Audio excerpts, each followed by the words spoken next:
एक रामपुर नाम का गांव था, छोटा सा मगर बहुत सुंदर।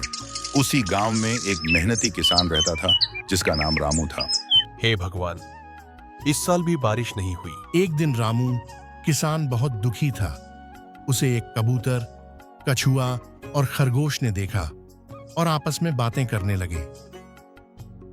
कबूतर: रामू रोज इतनी मेहनत करता है, फिर भी उसका चेहरा हमेशा उदास क्यों रहता है? खरगोश: शायद किस्मत ने साथ नहीं दिया। कछुआ गंभीर स्वर में: कर्म करने वाला कभी हारता नहीं, देखना समय बदलेगा। रामू अपनी झोपड़ी में आके देखता है कि उसकी बीवी चूल्हे पर खाना बना रही है, दोनों बच्चे खेल रहे हैं। रामू अपनी बीवी से कहता है, काश मैं इन्हें स्कूल भेज पाता। भगवान पे भरोसा रखिए, एक दिन सब ठीक हो जाएगा।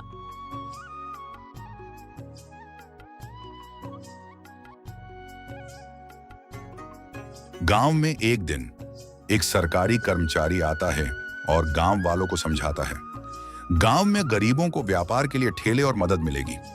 अगर आपको किसी को व्यापार के लिए सरकार से मदद चाहिए तो आप एक फॉर्म भरकर गांव की पंचायत में जमा कर दें।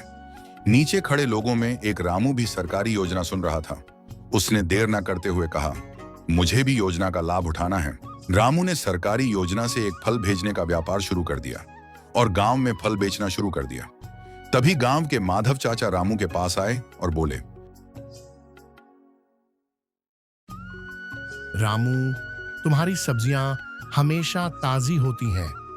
अपने चाची को सब्जियां दे देना, मैं कुछ काम से शहर जा रहा हूं।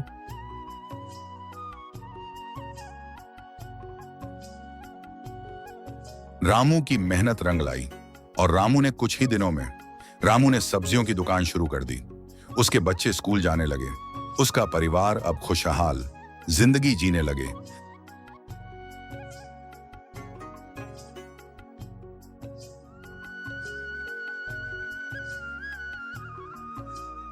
नमस्ते रामू चाचा, कैसे हो आप? मुझे कुछ सब्जियां चाहिए थीं। मुझे 2 किलो टमाटर, 1 किलो आलू, पलक और करेली की सब्जी चाहिए।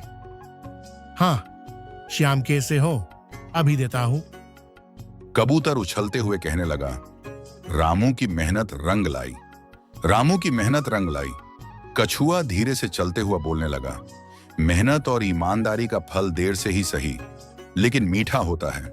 यही सच्ची सीख है। सीख: कठिन समय में भी मेहनत और सच्चाई का साथ न छोड़ो, सफलता जरूर मिलती है।